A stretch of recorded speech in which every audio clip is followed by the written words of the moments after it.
And we're here welcoming the Minister for Roads, Fisheries and Ports, Craig Wallace. Thanks for joining us today. How did you get into boating? Well, I grew up in a little community about 100 kilometres south of Townsville called Home Hill. My mum and dad loved their fishing. Indeed, my dad and my granddad were fishermen in their younger day. So as a young kid, we'd be put into the boat and go out crabbing, go out fishing. Indeed, mum and dad tell the story that when I first learnt to crawl, I ate so much crab I crawled sideways. But that's a great family myth, and it shows the way that I grew up in a boat from a young kid. And have you continued it throughout your life? Absolutely. No greater joy than getting in the boat, putting my kids in there and helping us get out there and enjoy the wonderful scenery that we've got in Queensland. I think as Queenslanders, we're blessed that we've got such great creeks, great rivers, and of course the Great Barrier Reef to have a look at as we enjoy the wonderful lifestyle here. So you're never too young, never too old? Absolutely not. From a young kid to however old you want to be to get out in the water. Great relaxation and great enjoyment. And what do you do these days? Well, these days, when I do get a chance, when I'm not running the roads and the fisheries and the ports across Queensland, I like to put the boat in the water, take the family out, because it's a great activity getting on the water with the family, throw a couple of crab pots in and try and catch some fish for dinner. I can't think of a better way as a Queenslander to spend a weekend than put the boat in the water, enjoy the wonderful scenery, the wonderful nature we've got across our great state, and really relax. And as a Townsville local, there must be some pretty good spots up there. Any particular favourites? Well, absolutely. I grew up, as I said, in a small town called Home Hill. There's a creek there named after my great-grandfather called Wallace's Creek in Home Hill, famous for its mud crabs and the odd barramundi as well. So that's where I spent my childhood. You know, I couldn't think of anything better than putting the boat in the water and going there, putting the crab pots out, relaxing, having a couple of mud crabs later that night with a nice cold beer. And what do you recall your first boat? Did you have your own boat? I do. When I was a little kid, Mum and Dad bought me a little punt. It was only about 8 foot long and had a 5 horsepower Evinrude on the back. Now the Evinrude was about 30 years older than me, so it was a very old motor, but it got us along okay. So my brother and I would go out. We always had a life jacket on. Mum and Dad stipulated we wear life jackets, and we went out, and that's where we honed our boat craft. That's where we learned how to drive a boat. Dad would show us how to do it, how to handle the water safely, and how to be considerate to other boaties on the water. So that's where I grew up with my love of boating. You mentioned some great spots in Townsville to fish. Do you have any other favourite Queensland boating spots? Absolutely. Well, Magnetic Island off Townsville is just close to Townsville. It's on our doorstep, so some great boating and fishing there.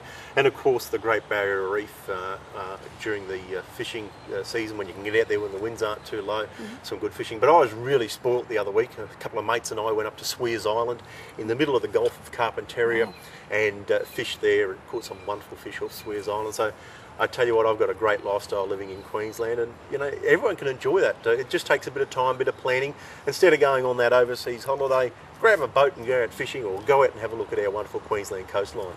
Do you have any memorable boating events or mishaps or incidents that you recall from your childhood? Probably a few too many to recount here, but one that I can recall very, very clearly was a mate and myself were out crabbing one day, and he was driving the boat and he caught the wave in the wrong direction.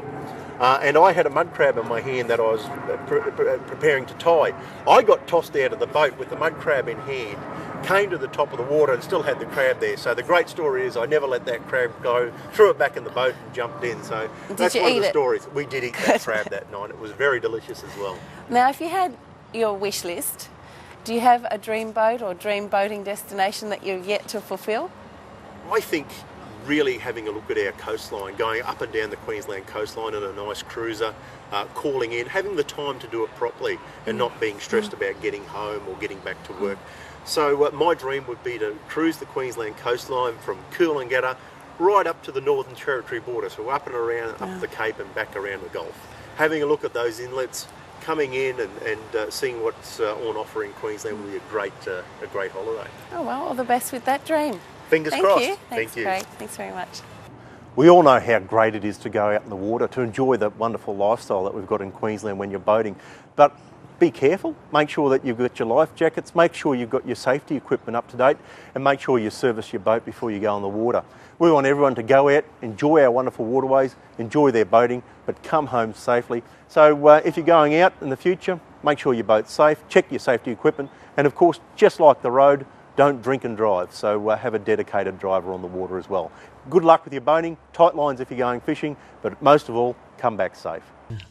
What about people who've never come into contact with friends or neighbours or relatives who own boats? How easy is it for them to get into boating and experience it? That's where I think the school programs are really picking up the slack there. There's lots and lots of programs now. There's one that I've seen in a few schools which is a fishing based, so rather than doing their sport they actually learn to fish. Some of them actually learn to fish in swimming pools and things, and making their own reels and all those sorts of things. Other ones down at RQ, Royal Queensland Yacht Squadron, we often go down there for lunch. And it's great just being there and seeing 7 and 8 year olds learning how the wind affects the sails and the current, and having a fantastic time. So I think they've really done a great job in picking up the slack there. Certainly in New South Wales, I know they're thinking of rolling these programs out nationally. They've had a lot of success with Try Boating just this weekend, Try Crewing and Try Sailing, and that's just people driving past and seeing a sign and stopping and getting to go out on magnificent yachts and small tinnies as well. So there certainly are some fingers in the community where people can enter. I think that's one of the fantastic things about boating though. Like, there are just so many ways that you can get into it, whether it be sailing or whether it be through sports or just, you know, cruising or diving, or there's just so many ways that you can get into boating and so many options. So it's really just a matter of getting out there and just having a go. But why boating over other recreational activities? I mean, there's thousands of things that are occupying our time for good or bad. You know, why should people consider boating? Well, I think boating, as I said, is one of those things where it's, you know, when you're out on the water, it's a totally different environment. You know, I mean, we're land-based creatures, and when you're out there, you know, you see things differently. It's just that sort of, as I said, that sense of freedom. So you're all together, and you just sit there. And Australia's an island, isn't it? Yeah, we're all from somewhere else. We should follow our genetic code. And I've got written here that water access in Queensland is easier than we might think. We all live within 1 hour of a body of water. So that's right, and the body of water doesn't have to be the ocean. You know, it can be a dam, or it can be a river or a creek or whatever. So there's lots and lots of options.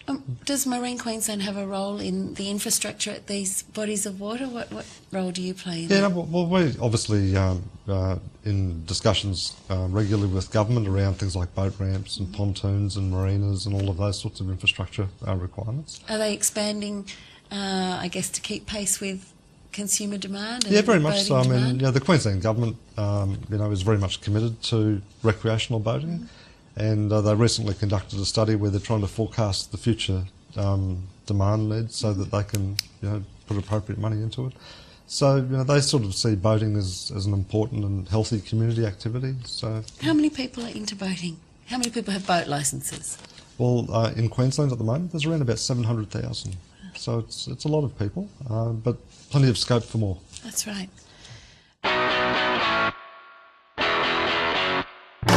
Another part of the market that's growing popularity is the car topper market.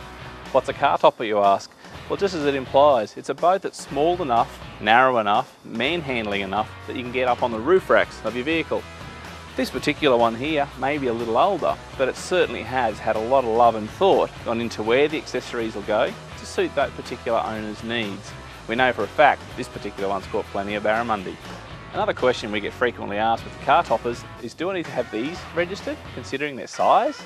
Yes, you do. Remember, anything over 4 horsepower or 3 kilowatts in Queensland on the Queensland waterways must be registered. And remember, over 6 horsepower, you need to have a licence.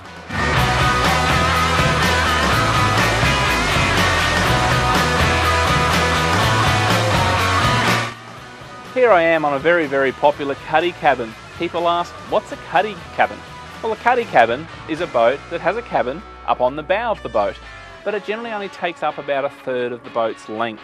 It's enough area there to get maybe the children to have a sit down when you're at anchor, but also store a bit of gear when you might be bouncing around the place. Keep it dry and out of the weather.